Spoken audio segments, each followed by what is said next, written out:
कह रही है हम पूरी तरीके से साथ हैं, लेकिन गुवाहाटी और मुंबई की दूरी और बढ़ती जा रही है।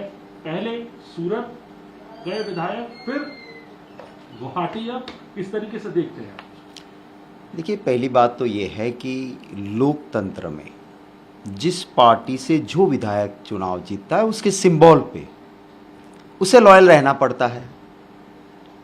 Rajiv Gandhi ji anti defection law लेके आए कि पार्टी के खिलाफ नहीं जाना चाहिए, एक लोकतंत्र में सुधार लाए।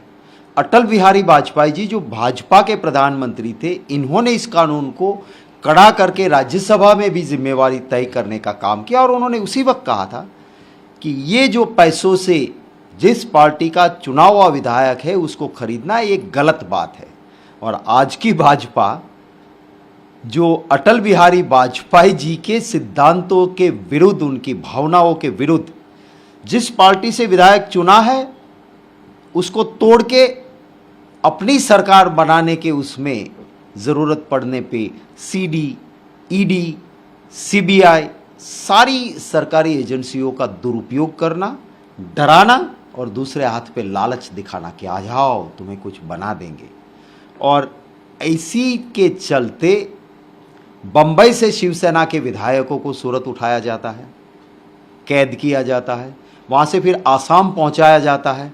असम में फ्लड आया हुआ है, लोग वहाँ इतने परेशान हैं, पर भाजपा की असम की पूरी सरकार महाराष्ट्र की सरकार को तोड़ने में लगी है। असम की आवाम की उसे कोई चिंता नहीं है।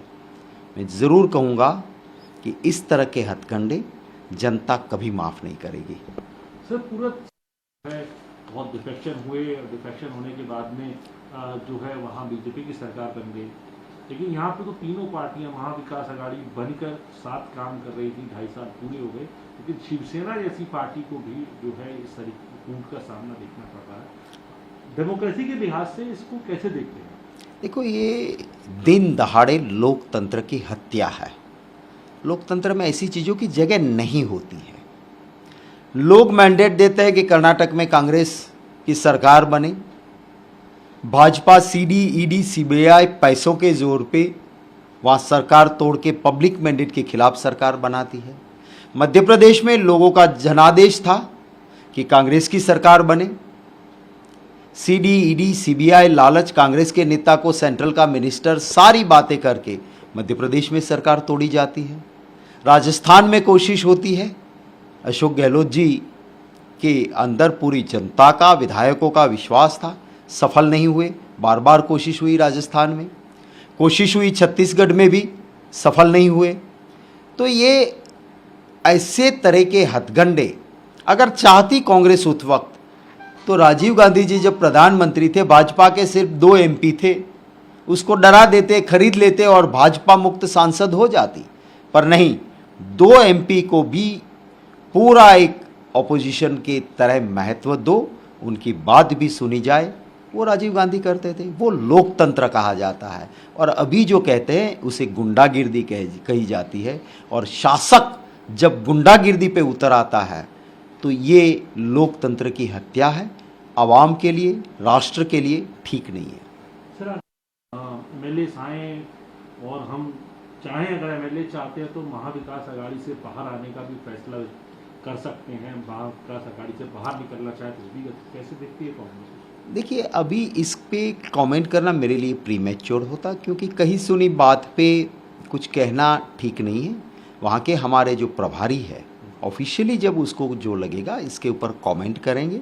आई am not authorize to comment on that issue. Sir, आखिरी सवाल, आपको नहीं लगता कि गवर्नमेंट डिस्टेबलाइज हो रही है? तो एक तरफ जहाँ बीजेपी कहती है कि ये जो है लोग खुद स्वतः आ रहे हैं, तो आप इसे बीजेपी की मजबूती मानते हैं या कांग्रेस या और अपोजिशन पार्टियों की कमजोरी मानते हैं?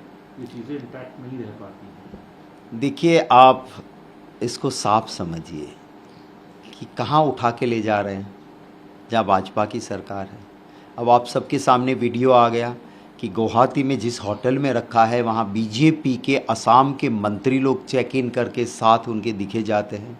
तो ये सारा नौटंकी जो है, सारी गुंडागिर्दी, सारी खरीद करने की ताकत सारी भाजपा की लगी हुई है और ऐसा करने से शायद वो कहीं सरकार गिराने की कोशिश ज़रूर कर ले, पर इससे भाजपा लोगों के दिलों से गिर जाएगी। और ये देश की जनता वही जनता है जिन्होंने, जब इंदिरा जी के ऊपर अत्याचार हुआ, जब बहुत तरीके से परेशान किया गया कांग्रेस पार्टी को, तो मैं सैल्यूट करता हूँ इस देश के आवाम को कि इसी देश की आवाम है जिन्होंने इंदिरा जी को फिर से शासन में बिठाया था और लंबे अरसे तक कांग्रेस को शासन दिया था। तो अभी जो अहंकार भाजपा का करके शासन में रह के जो गुंडागिर्दी करते हैं, कहते हैं ना, पब्लिक है, सब जानती है अंदर क्या है बाहर क्या है, सब पहचानती है, जनता ही इसका जवाब देगी। नमस्कार, मैं हूं मानक गुप्ता। अगर आपको हमारा ये वीडियो पसंद आया हो तो इसे लाइक और शेयर जरूर करें और हाँ, हमें सब्सक्राइब और फॉलो करना ना भूलें ताकि आप देश और दुनिया की कोई खबर मिस ना करें। तो जुड़े रहिए हमारे साथ और देखते रहिए न्यूज़ 24।